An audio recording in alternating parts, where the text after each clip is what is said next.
Há milênios atrás, em um período conhecido como o período antediluviano, a Terra era habitada por criaturas majestosas e misteriosas.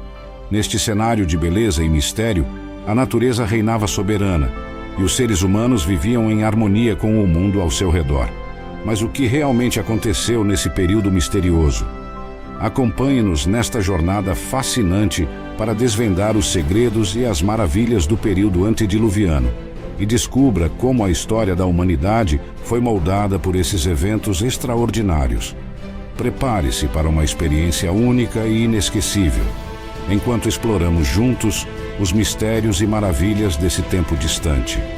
Antes de adentrarmos na discussão sobre a existência humana antes do dilúvio, é crucial que nos voltemos para as Escrituras Sagradas, onde encontramos relatos precisos e inspirados sobre os primórdios da criação e a jornada da humanidade.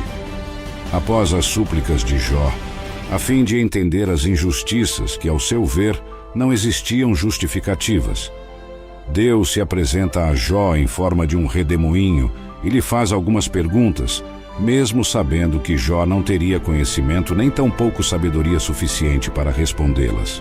Quem é que busca turvar os meus desígnios com palavras sem conhecimento? Onde estavas tu, quando eu fundava a terra? Sabes quem determinou as suas dimensões e quem fez o seu plano? Sobre o que estão apoiadas as suas bases e quem foi que assentou a pedra fundamental? Quando as estrelas juntamente produziam harmonias e todos os anjos gritavam de alegria? Livro de Jó 38, versículos 2 a 7.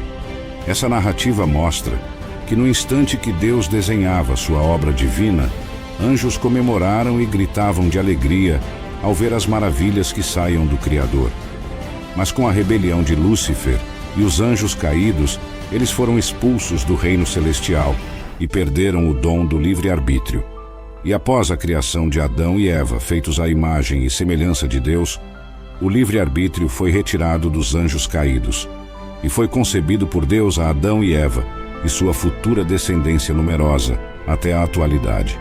Adão e Eva, apesar de ainda não descobrirem o pecado, eles eram dotados de muito conhecimento, pois foi dado a Adão a tarefa de dar nomes a todos os animais e plantas.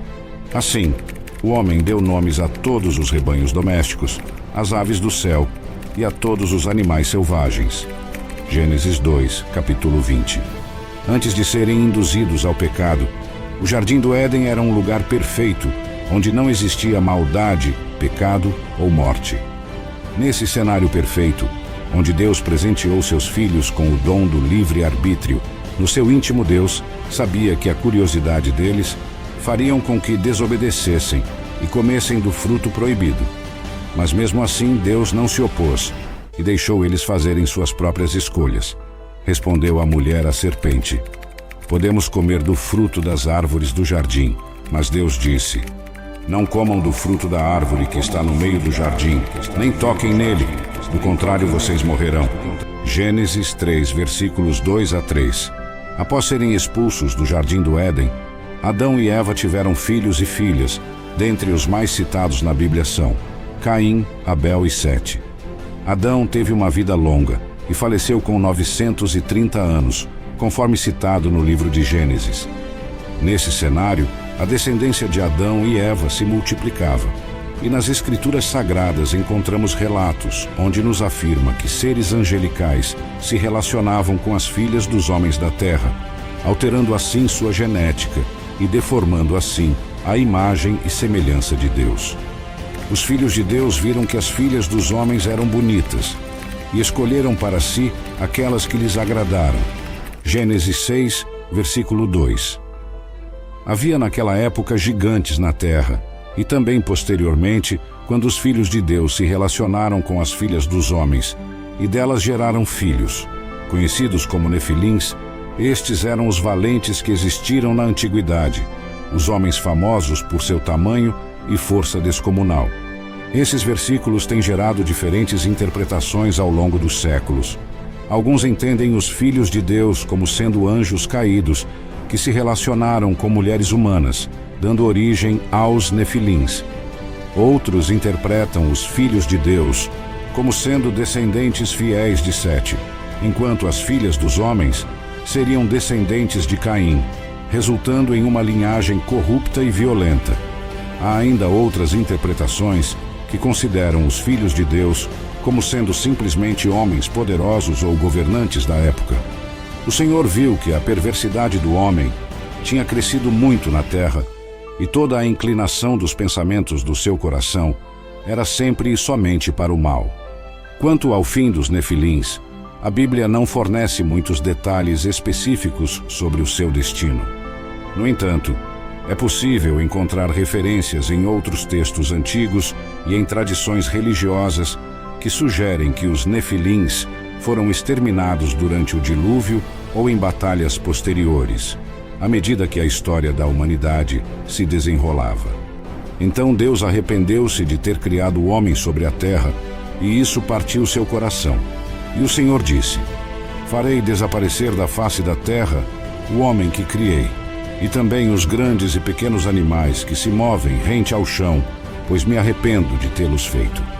Noé, porém, encontrou graça aos olhos do Senhor. Estas passagens bíblicas nos revelam a condição da humanidade antes do dilúvio, marcada pela perversidade e afastamento de Deus. O Senhor viu que a perversidade do homem tinha aumentado na terra e que toda a inclinação dos pensamentos do seu coração era sempre e somente para o mal. Gênesis 6, versículo 5. Numa reviravolta surpreendente, Noé, o homem que encontrou graça diante do Senhor, recebeu a missão de construir uma arca para salvar a si mesmo, sua família e um par de cada espécie animal da iminente destruição. Nesse período antediluviano e extremamente importante, ressaltar que todos os povos se comunicavam por meio de um único idioma hebraico. Com fé inabalável e determinação inquebrantável, Noé enfrentou o ceticismo dos outros, dedicando-se incansavelmente à construção da arca, apesar das dificuldades e desafios.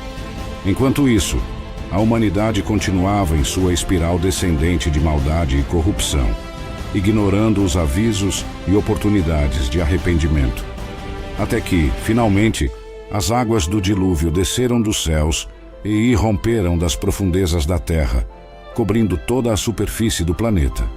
Todos os seres vivos foram exterminados da face da terra, tanto os homens como os animais grandes, os animais pequenos que se movem rente ao chão e as aves do céu foram exterminados da terra.